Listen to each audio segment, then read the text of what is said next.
In our second pre-election segment, we turn to the race for Suffolk County Register of Deeds. Our guest is the incumbent running for re-election in the primary on September 4th, Steve Murphy. Thank you very much for being with us. It's nice to see you again, Chris.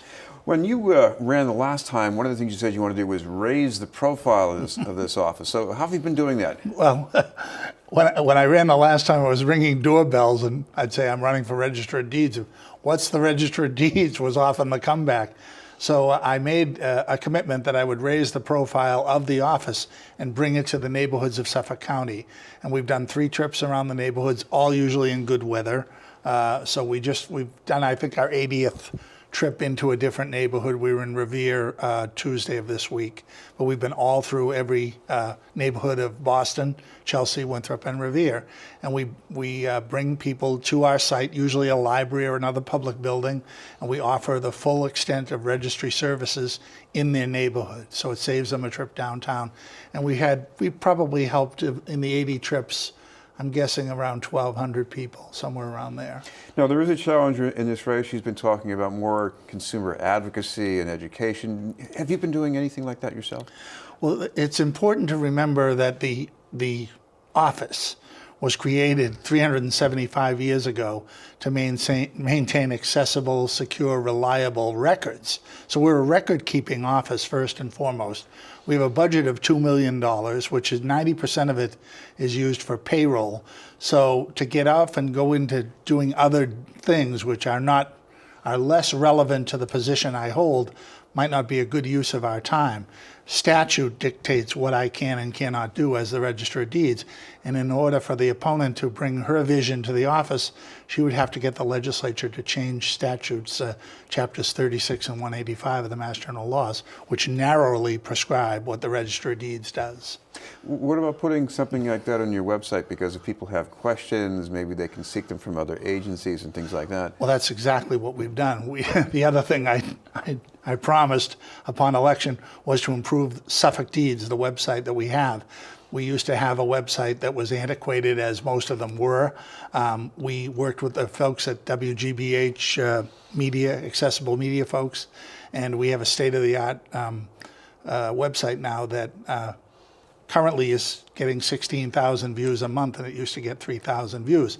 We have partnered with the area CDCs, with the Attorney General's foreclosure prevention folks, with Boston Home Center, Chelsea Restoration, people who are in the housing market to offer so it isn't so much a silos approach around housing. We were the last stop where you record your deed, so we offer a much more all-encompassing view of housing and affordable housing in Suffolk County, and the partnerships are working well. And I started searching when there were only the big books, and I would get a grantor or a grantee, yeah.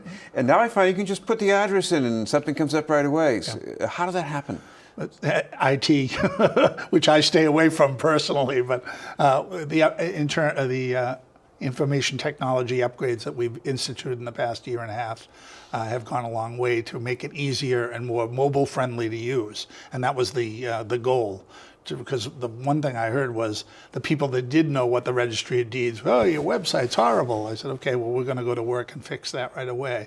And for the most part, we're delving into round 2, working with Secretary of State Galvin's office on the Mass Land Records website, which is under his control. So we're an entry portal to that. And so to get a little bit more comprehensive upgrade, it's going to take a little more time, a little more effort, money, resources. So This is BNN News. We're talking with Steve Murphy, incumbent candidate in the race for Suffolk County Register of Deeds. Steve, you're especially concerned about heat during the summer, not because you perspire, but because you've got some servers in there that have some very important information. And what are you trying to do about that? Well, we bought a new air conditioner last summer to make sure that they don't overheat and we do have a backup system that's kept at the Mass Archives, as all registries do, but that's our primary system for data retention, is right there on the site at the Brook Courthouse. And it is susceptible to, you overheat and you can lose the whole system. So first and foremost on our mind for budgetary purposes are things that aren't so romantic as a heating server, server system. Now, another thing you had to deal with was a backlog on the logging of registered land transactions. Land What did you do with that? Well, I hired 2 attorneys as contract employees. We had a backlog in the registered land section of over 4,000 certificates. They were going back to 2001 that had not been signed and approved by the register.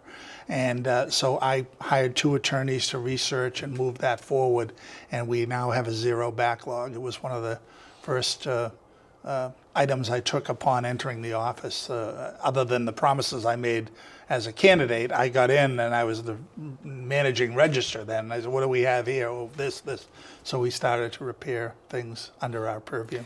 Well, where there's a website and a search function, there's also a need for spell checking.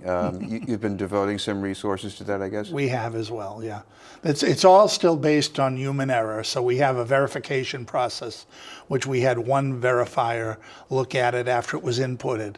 And now we've added a second layer of verification so that a fresh set of eyes looks at it to make sure spelling, punctuation, titles, the correct street, the correct neighborhood is all there before we certify it and send it on its way.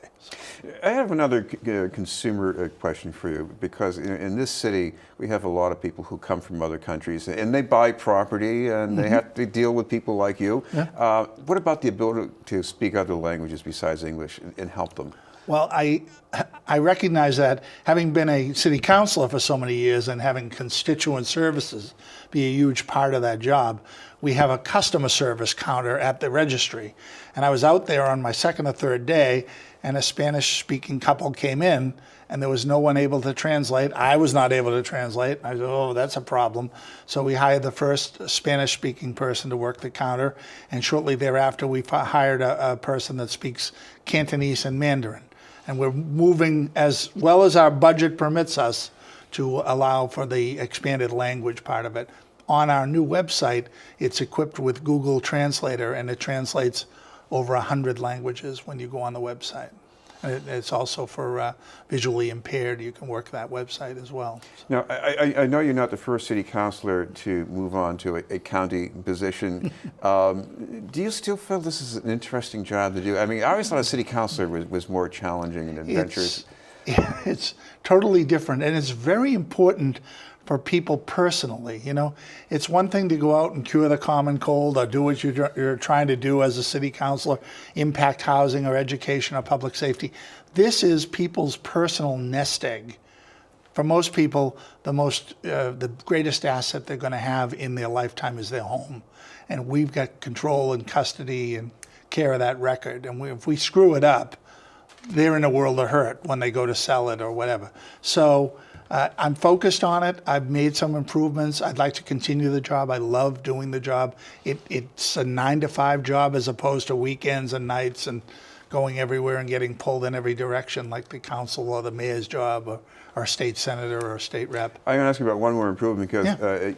you indicated that you want to do more things with the website and coordinate that with the Secretary of State's office, because they have a lot of control there. So what would you like to do exactly? Well, I've brought it to the level that Suffolk Deeds is, but you go into Mass Land Records and it's still cumbersome to search through that. And I'd like to get it so it's voice activated, so you can go on and say, and you're not typing in yourself or something, and actually bring us into the 21st century in terms of technology. And I think that would be a vast improvement over where we are. It's going to cost some resources, take several state budget Cycles, cycles, yeah, I guess, yeah. Thank you very much for being with us. It's good to see you, Chris. Candidate for re-election in Suffolk County Register of Deeds, Steve Murphy. Thank you.